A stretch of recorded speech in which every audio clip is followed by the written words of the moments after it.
하나님께서 오늘 우리에게 주시는 말씀은 이사야 9장 1절에서 7절까지 말씀입니다. 구약성경 이사야 9장 1절에서 7절까지 말씀입니다. 오늘 성경 봉독은 김용희 집사님의 자녀 신현진 청년이 해주시겠습니다. 전에 고통받던 자들에게는 흑암이 없으리로다. 옛적에는 여호와께서 스불론 땅과 납달리 땅이 멸시를 당하게 하셨더니 후에는 해변길과 요단 저쪽 이방의 갈릴리를 영화롭게 하셨느니라. 흑암에 행하던 백성이 큰 빛을 보고 사망의 그늘진 땅에 거주하던 자에게 빛이 비치도다. 주께서 이 나라를 창성하게 하시며 그 즐거움을 더하게 하셨으므로 추수하는 즐거움과 탈취물을 나눌 때의 즐거움 같이 그들이 주 앞에서 즐거워하오니 이는 그들이 무겁게 맨 멍에와 그들의 어깨의 채찍과 그 압제자의 막대기를 주께서 꺾으시되 미디안의 날과 같이 하셨음이니이다. 어지러이 싸우는 군인들의 신과 피 묻은 겉옷이 불에 삽같이 살라지리니 이는 한 아기가 우리에게 낳고 한 아들을 우리에게 주신 바 되었는데 그의 어깨에는 정사를 메었고 그의 이름은 기묘자라 모사라 전능하신 하나님이라 영존하시는 아버지라 평강의 왕이라 할 것임이라. 그 정사와 평강의 더함이 무궁하며 또 다윗의 왕자와 그의 나라에 군림하여 그 나라를 굳게 세우고 지금 이후로 영원히 정의와 공의로 그것을 보존하실 것이라. 만군의 여호와의 열심히 이를 이루시리라. 이 시간 좋으신 주님의 은혜와 평강이 우리 모두에게 임하길 빕니다. 대림절 첫 번째 주간을 보내고 있습니다. 특별히 첫 주간은 오실 예수님을 기다리고 소망하는 메시지를 함께 나누고 있는데요. 성경을 통해서 증거되는 말씀은 하나님을 우리에게서부터 멀리 떨어져 계신 그러한 분이 아니라 우리에게 오시는 분으로 성경은 계속해서 말씀하고 있습니다. 하나님은 아브라함에게 오셨고 모세에게 오셨고 많은 선지자들에게 오셨고 마침내 육신을 입고 세상 항복판에 오셨으며 지금도 우리 안에 거하시며 그리고 장차 영광 가운데서 다시 오실 분이다라고 말씀하십니다. 그래서 대림절을 보내는 우리의 기본 태도는 단순히 예수님이 오셨다, 이 역사의 사건을 기억하는 것이 아니라 예수님이 오신다, 그것을 기다리는 신앙, 곧 임재를 기다리는 신앙입니다. 오신다라는 말의 본질은 곧 임재하신다라는 뜻이죠.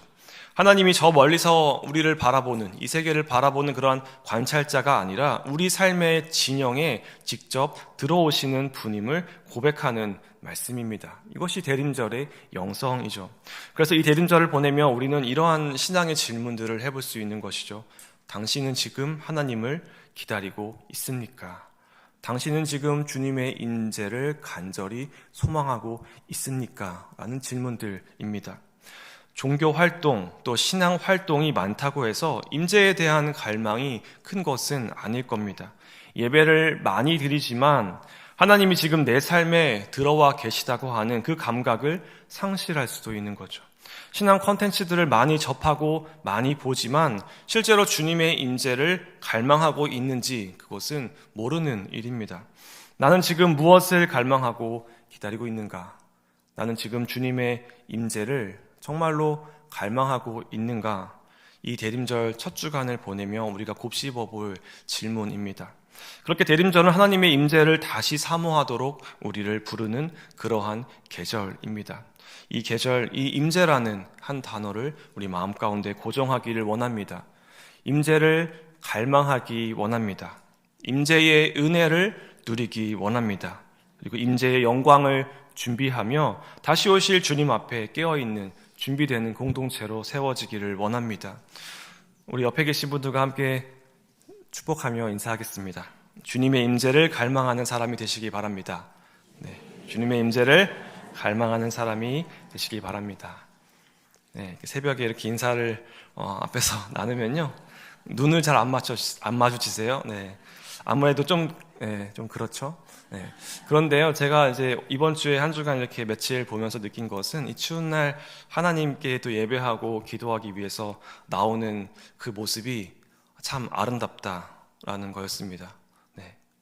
그렇게 느껴졌어요. 그러니 당당하셔도 괜찮습니다. 네.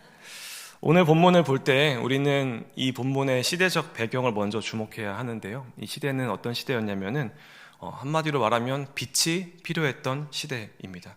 빛이 필요했어요. 왜 빛이 필요했을까요? 어두웠기 때문이죠. 그 시대 전체가 어둠에 잠겨져 있었습니다. 오늘 본문 앞장인 8장의 후반부를 보면 그 어두운 시대의 실체를 아주 적나라하게 보여주고 있는데요. 주전 732년경 시리아 에브라임 전쟁의 여파로 스불론과 납달리는 아수르라고 하는 그 강국에 의해 강제로 속주로 편입되었습니다. 그리고 그 결정과 정치적 위기, 속구로 편입되는 결정적인 위기가 있었고, 또 정치적인 위기가 있었고, 군사적인 패배가 있었고, 경제적 몰락이 있었고, 그래서 민족의 정체성이 흔들리는 그런 상실을 마주하게 되었던 거죠. 그러한 위기의 시대였습니다. 그런데 이사야서는 그 위기의 시기를 기록하면서 그 외적인 혼란보다 더 본질적인 문제 한 가지를 보고하고 있습니다. 바로 그것은 영적인 붕괴이죠.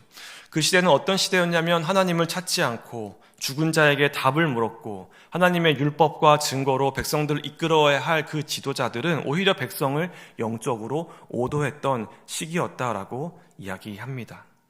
문제는 현실의 앞에 펼쳐진 그 고난이 아니라 그 고난 속에서도 하나님을 구하지 않는 그러한 마음이었던 겁니다. 이것이 이사야가 말한 흑암의 본질입니다. 흑암의 시대, 다시 말하면 그 시대는 빛이 없는 시대, 곧 임재가 사라진 시대, 하나님을 찾지 않는 시대, 하나님의 음성을 듣지 않는 시대. 그들이 처한 고통이 너무 커서 그 고통에 시달리다 보니까 현실이 너무 힘들어서 그 현실에 시달리다 보니까 하나님을 잃어버린 것이 아니라 빛을 잃어버렸기 때문에 그들이 그 빛을 전부 잃어버렸기 때문에 흑암의 시대를 겪었다라고 성경은 말씀하는 겁니다. 오늘 우리의 시대와 놀랍도록 닮아 있습니다. 팍팍한 현실 속에서도 살아계신 하나님을 의지하기보다 우리 눈에 보이는 것, 우리 눈에 보이는 그 힘을 더 의지하고 싶어하는 그러한 유혹들이 우리 안에도 너무나 많이 있습니다. 예배를 드리지만, 교회를 다니지만 그 임재를 향한 갈망이 희미해지고 주님을 기다리는 그 마음이 사그라져 가는 것이죠. 바로 이러한 시대 가운데 선지자 이사야는 놀라운 선포를 하게 됩니다. 1절의 앞부분은 이렇게 전하고 있는데요. 전에 고통받던 자들에게는 흑암이 없으리로다. 우리 세번역 성경으로 함께 읽겠습니다. 어둠 속에서 고통받던 백성에게서 어둠이 거친 날이 온다. 아멘. 오늘 말씀은 한 날을 약속하고 있습니다. 바로 흑암이 없어지는 날, 어둠이 거치는 날이죠. 외적으로 붕괴한 그 상황이 어떻게 바뀔 것이다, 그것을 예고하기에 앞서 가장 먼저 선포되는 것은 바로 빛이 들어온다. 그래서 어둠이 거친다라고 하는 말씀입니다. 그러니까 주님의 임재가 먼저 있고 그 임재로부터 회복이 일어날 것이라고 하는 그러한 말씀입니다. 어둠이 가장 깊은 순간에, 어둠이 가장 깊어진 그 시대 가운데 빛이 찾아옵니다. 임재가 찾아옵니다. 어둠은 언제 끝나나요? 바로 임재를 갈망할 때. 그 임재의 빛 한 줄기가 흑암 한가운데를 꿰뚫고 찾아 들어오는 것이죠. 이 시대의 문제가 전쟁과 폐허가 아니라 우리가 오늘 그 임재의 갈망을 잃어버린 것이라고 한다면 그 문제의 해결책은 역시 임재를 향한 갈망일 겁니다. 오늘 우리의 삶의 자리에서 우리의 신앙이 시들해졌다면 그것은 우리의 경제가 어려워서, 또 우리가 처하고 있는 이 세상이 혼란해서, 또는 시대가 변해서, 세대가 변해서, 그래서 우리의 신앙이 약해지고 시들해진 것이 아니라 임재를 잃어버려서, 임재의 갈망을 잃어버려서, 그래서 신앙의 힘을 잃어버린 겁니다. 임재를 갈망하지 않아서 소망을 잃어버린 겁니다. 그런데 오늘 말씀 가운데 우리가 보게 되는 것은 그 흑암이 끝이 아니라는 것, 그 빛이 없어진 그 흑암의 상태가 끝이 아니라는 겁니다. 그곳에 임재를 향한 갈망이 다시 시작된다면 주님의 빛이 임하여서 흑암이 물러간다 말씀하는 것이죠. 2절의 말씀이 이를 증언합니다. 우리 2절의 말씀 세번역 성경으로 함께 읽겠습니다. 어둠 속에서 헤매던 백성이 큰 빛을 보았고 죽음의 그림자가 드리운 땅에 사는 사람들에게 빛이 비쳤다. 아멘. 이 말씀에서 한 가지 주목할 점은 빛이 비친 장소이죠. 사망의 그늘진 땅, 죽음의 그림자가 드리운 땅, 그 어두운 땅, 그 어두움의 중심으로 빛이 비칩니다. 현실을 회피해서 안전한 장소에 그곳에 빛이 비치는 것이 아니라 절망의 가장 깊은 골짜기, 임재의 감각이 완전히 사라져버린 그 어둠 가운데 빛이 찾아옵니다. 그리고 그 빛이 임할 때 일어나는 변화는 바로 기쁨의 회복이죠. 이어서 3절 말씀도 우리 세번역 성경을 함께 읽어보겠습니다. 하나님, 주님께서 그들에게 큰 기쁨을 주셨고 그들을 행복하게 하셨습니다. 사람들이 곡식을 거둘 때 기뻐하듯이 그들이 주님 앞에서 기뻐하며 군인들이 전리품을 나눌 때 즐거워하듯이 그들이 주님 앞에서 즐거워합니다. 아멘. 추수의 기쁨, 이 전리품의 기쁨은 생존과 승리, 그것이 회복된 그러한 기쁨입니다. 그런데 본문은 오늘 이 기쁨을 어떻게 이야기하냐면요. 주님께서 큰 기쁨을 주셨다. 주님께서 그들을 행복하게 하셨다라고 말씀합니다. 즉 기쁨과 행복은 그 자신들이 처한 상황이 변한 그 결과가 아니라 임재의 결과라는 것이죠. 환경이 바뀌어서 기쁨이 생기는 것이 아니라 하나님의 임재로 인하여서 하나님이 그 기쁨을 주셨다라고 하는 겁니다. 주님의 임재는 이렇게 그 모든 상황을 뛰어넘는 것이죠. 또 빛이 임할 때 일어나는 변화가 있습니다. 바로 해방이라고 하는 변화입니다. 우리 4절과 5절의 말씀 다시 한번 세번역 성경으로 함께 읽겠습니다. 주님께서 미디안을 치시던 날처럼 그들을 내리 누르던 멍에를 부수시고 그들의 어깨를 짓누르던 통나무와 압제자의 몽둥이를 꺾으셨기 때문입니다. 침략자의 군화와 피 묻은 군복이 모두 땔감이 되어서 불에 타 없어질 것이기 때문입니다. 아멘. 4절은 세 가지의 이미지를 사용해서 이 해방을 설명합니다. 멍에와 통나무와 압제자의 몽둥이이죠. 멍에는 짐을 상징합니다. 통나무는 옥죄는 구조를 상징하고요. 몽둥이는 폭력을 상징하죠. 그러니까 하나님은 움직일 수 없게 하는 짐, 우리를 벗어날 수 없게 하는 그러한 구조, 또 폭력을 일삼는 그 폭력의 힘을 모두 꺾으신다라고 하는 것이죠. 임재는 단순히 우리의 기분이 좋아지는 게 아닙니다. 임재는 우리의 기분이 행복을 느끼는 것이 아니라 나를 억누르는 그 모든 힘을 부수고 하나님의 백성답게 살아갈 수 있도록 자유롭게 하시는 해방의 능력입니다. 마찬가지로 여기서 중요한 건 이 해방의 능력이, 이 해방이 인간의 힘으로 이루어지지 않는다는 데 있습니다. 과학기술의 발전으로 이루어지지 않는다는 데 있는 거죠. AI의 기술의 발전으로 이 해방이 오지 않는다는 겁니다. 로봇 기술과 의학 기술의 발전으로 이 해방이 오지 않는다는 것이죠. 자본의 축적으로 이 해방이 이루어지지 않는다는 것입니다. 바로 하나님의 임재로 이 해방의 날이 온다는 겁니다. 이사야는 하나님께서 미디안을 치시던 날을 기억합니다. 기드온 사사 시대에 미디안 족속은 감히 적수가 없는 강력한 힘을 자랑했습니다. 그러나 하나님께서는 므낫세 지파의 가장 작고 또 소심한 그 기드온을 들어 사용하셔서 미디안의 그 강한 힘을 꺾으셨던 거죠. 하나님의 개입으로 승리를 경험한 것입니다. 이사야 시대도 마찬가지였을 것입니다. 저 강력해 보이는 아수르, 그 군대를 이스라엘 땅에서 물러서게 하는 방법은 바로 하나님의 개입, 하나님의 임재로 가능한 일이라는 것이죠. 그러므로 오늘 우리는 내가 얼마나 더 많은 힘을 쌓아서, 내가 얼마나 더 강한 힘을 쌓아서 저 강력한 군대를 무찌를까, 이렇게 전전긍긍 그렇게 하는 것이 아니라 하나님이 어떻게 일하실까, 이것을 기다리는 신앙으로 나아가야 하는 것이죠. 이 하나님의 일하심은 우리의 생각과 기대를 뛰어넘는 일입니다. 5절의 말씀에서 하나님의 임재의 결과는 완전히 새로운 것이었습니다. 하나님이 주시는 해방은 단지 전쟁에서 이기는 것이 아니라 아예 전쟁의 흔적을 그 자체가 사라지게 하는 그러한 평화였습니다. 무기가 불타 없어지고 전쟁이 더 이상 필요 없는 상태입니다. 임재는 우리를 억누르는 것을 그렇게 무너뜨릴 뿐만 아니라 폭력과 고통을 가능하게 했던 그 환경과 구조와 관계 전체를 새롭게 하시는 그러한 능력입니다. 우리가 임재를 갈망할 때 하나님은 하나님의 방식대로 하나님의 권능대로 그렇게 응답하시는 거죠. 어둠 속에서 임재를 갈망하는 자에게 빛이 임합니다.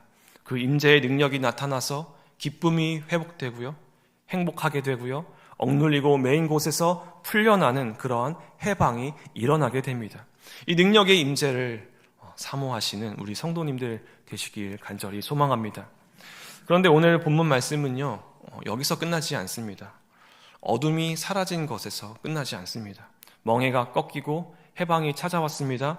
그러나 하나님의 구원은 거기서 멈추지 않습니다. 오늘 본문 6절의 말씀인데요, 우리 설명어 성경으로 함께 읽어보겠습니다. 한 아기가 우리를 위해 태어났다. 우리가 한 아들을 모셨다. 그는 우리의 통치자가 될 것이다. 그의 이름은 놀라우신 조언자, 전능하신 하나님, 영존하시는 아버지, 평화의 왕이라고 불릴 것이다. 아멘. 한 아기가 태어납니다. 이 아기는 우리를 위해 태어났습니다. 그런데 그 아기가 우리의 통치자가 됩니다. 이사야는 이 한 생명이 태어났다라는 그 사실보다 하나님의 통치가 역사 속에 새롭게 시작되는 그 순간을 바라보고 있습니다. 임재가 공동체에 뿌리를 내리고 그 임재가 공동체의 삶의 모든 영역을 다스리는 사건, 하나님의 임재가 통치로 실현되는 그 순간을 기다리고 있는 것이죠. 그 왕은 4가지의 이름으로 설명되고 있습니다. 기묘자와 모사, 곧 놀라우신 조언자, 전능하신 하나님, 영존하시는 아버지, 그리고 평화의 왕입니다.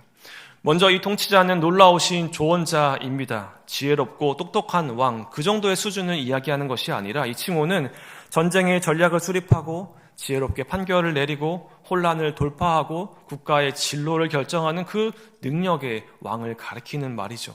이사야 11장 2절은 이렇게 기록합니다. 그의 위에 여호와의 영, 곧 지혜와 총명의 영이요, 모력과 재능의 영이요, 지식과 여호와를 경외하는 영이 강림하시리니 라고 말씀합니다.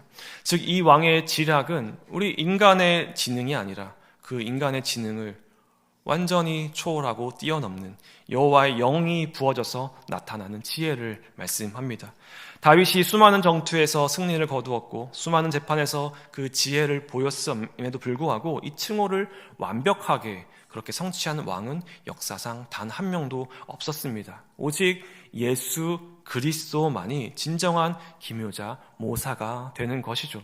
주님이 임재하면 우리 인생의 길이 끊어진 곳에 그 길이 열리고 우리가 판단할 수 없는 그 상황에서도 분별의 능력이 생기고 어떠한 모든 전략이 막혀버린 그러한 상황 가운데서도 돌파구가 생기는 것입니다. 이렇게 임재는 길을 내시는 지혜의 능력인 것이죠. 또 이 왕은 영존하시는 아버지라고 말씀합니다. 여기서 왕은 어떠한 권력자가 아니라 가정을 돌보는 아주 따뜻한 그런 아버지의 이미지로 나타나고 있습니다. 영존하다라는 건 영원히 변하지 않는 언약적 사랑을 가리킵니다. 그리고 아버지라고 하는 건 책임지고 돌보는 그 다스림을 의미합니다. 아수르의 왕들은 어떻게 다스렸습니까? 아수르의 왕들은 자신들의 권력을 이용해서 백성들을 모두 집어삼킵니다. 그러나 이 왕은, 오늘 이사야가 바라보고 있는 이 왕은 오히려 자신을 버려서 백성을 살리는 그 섬김의 사랑으로 다스리는 왕인 것이죠. 이 왕의 통치는 지배가 아니라 돌봄이고 또 억압이 아니라 품고 먹이고 책임지는 그러한 사랑입니다. 바로 그 사랑을 아버지께서 평화로 이루신다라고 하는 거죠. 이 왕은 샬롬으로 다스려 전쟁이 설 수 없게 만드는 그러한 통치자입니다. 그래서 임재는 곧 샬롬의 질서를 세우는 그러한 평화이죠. 평강의 왕이 임하니 이제 전쟁이 멈추고 나아가 그 전쟁이 아예 설 수조차 없는 그러한 새로운 통치의 질서가 세워진다라고 하는 비전의 말씀입니다. 이 이사야가 바라본 왕의 통치는, 그 구원의 비전은 단순히 개인의 문제가 해결되는 것, 그 개인의 고난이 종결되는 것, 그것을 완전히 뛰어넘어서 임재가 통치로 이어져서 공동체 전체가 새롭게 되는 것, 그 임재를 통한 새로운 공동체의 시작을 말씀하고 있는 것입니다. 그 공동체는 권력과 폭력과 이기심이 아니라 공평과 정의와 평화와 사랑이 그렇게 살아 숨쉬는 그러한 공동체인 것이죠. 오늘 우리가 소망하는 왕, 오늘 우리가 소망하는 왕의 다스림은 어떠한 통치입니까? 놀라우신 조언자, 용전하시는 아버지, 평화의 왕 되시는 우리 예수님을 소망하며 나아가길 원합니다. 이 왕에 대한 4가지 칭호 가운데 한 가지를 빠뜨렸는데요. 그래서 들으시면서 한 가지 빠뜨렸네라고 생각하시는 분은 계실지 모르겠습니다. 바로 전능하신 하나님이죠.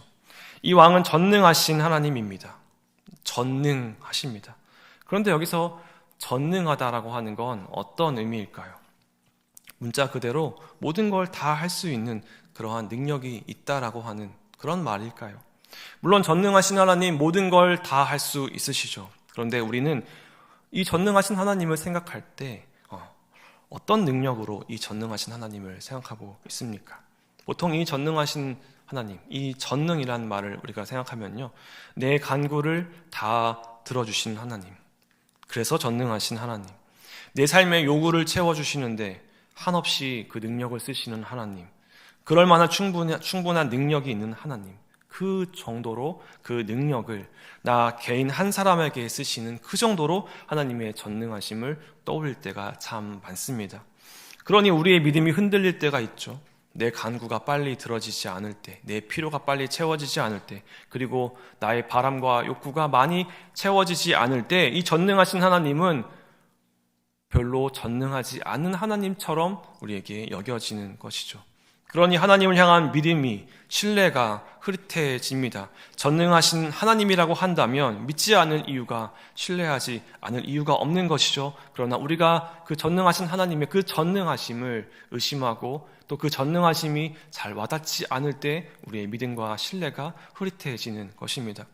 오늘 본문 마지막 절, 이 7절 말씀을 통해서 하나님의 전능하심을 다시 생각해 볼 수 있었으면 좋겠습니다. 우리 7절의 말씀 세번역 성경으로 함께 읽겠습니다.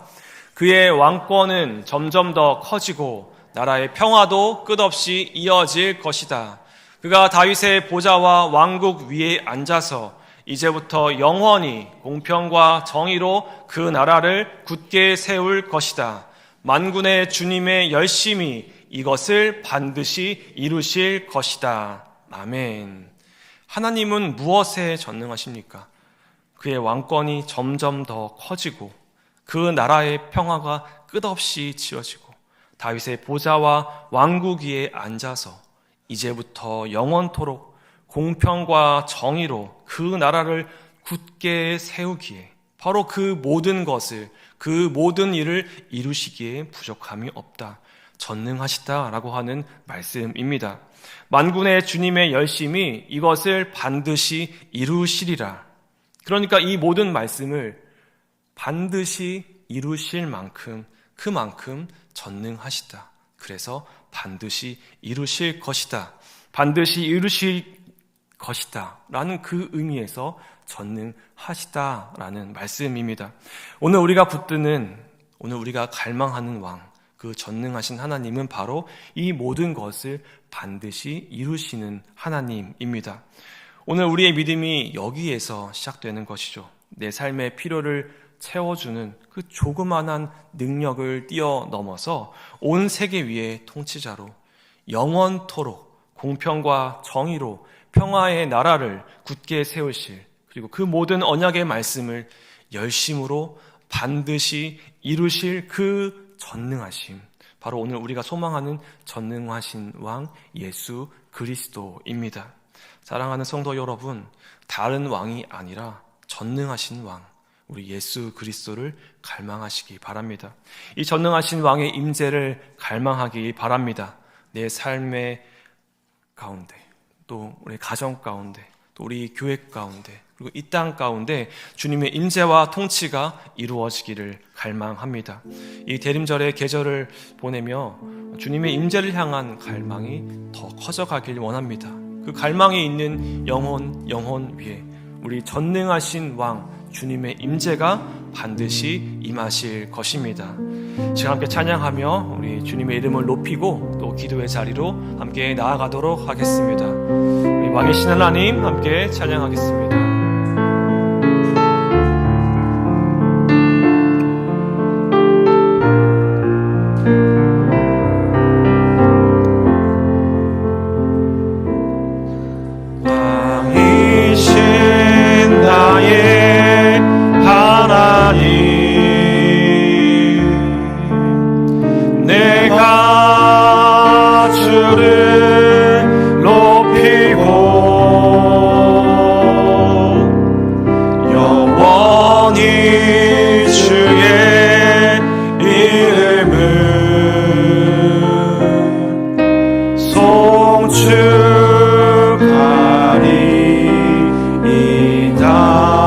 왕이신 나의 하나님, 왕이신 나의 하나님,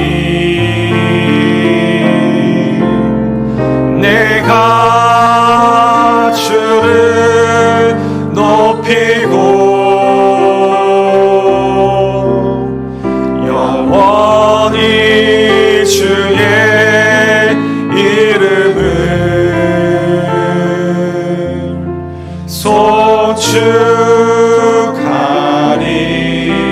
송축하리이다. 먼저 고백합니다. 왕이신 나의 하나님, 왕이신 나의 하나님, 내가 주를 높이고 영원히 주의 이름을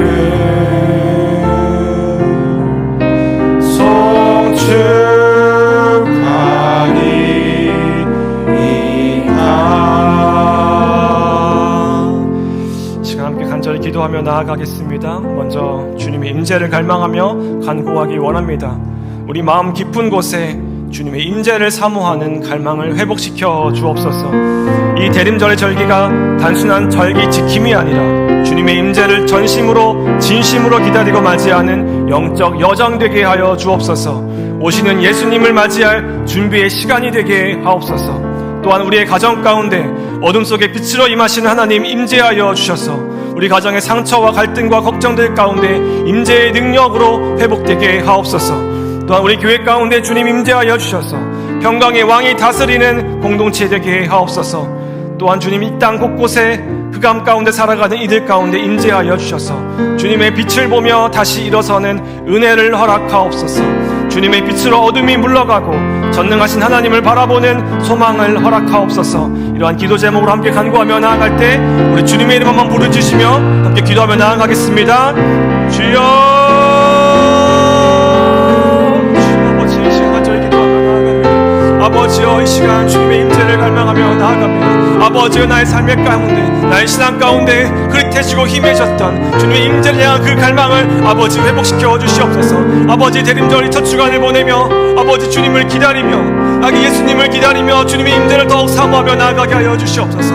아버지 우리 마음 깊은 곳에 그 주님을 향한 주님의 임재를 향한 아버지의 통치를 향한 갈망이 있게 하여 주시고 그 갈망이 더욱더 커져가게 하여 주시고 아버지 우리의 믿음이 그 갈망으로 인하여서 더욱더 커져가며 주님을 향한 신뢰가 더욱더 커져갈 수 있도록 주여 인도하여 주시옵소서. 전능하신 하나님을 바라보게 하여 주시옵소서. 영존하시는 아버지 그 놀라운 지혜의 통치자 되시는 그 주님을 바라보게 하여 주시옵소서. 아버지 주님의 전능하심을 아버지 의심하지 않게 하여 주시고 주여 주님의 그 놀라우신 그 전능하심을 나의 아버지 욕구를 채워주는 그 능력으로 축소하지 않게 하여 주시고 그 나의 삶 가운데 가두지 않게 하여 주시고 온 세계를 다스리고 통치하시는 그 주님의 놀라우신 능력을 바라보며 나아가게 하여 주시옵소서.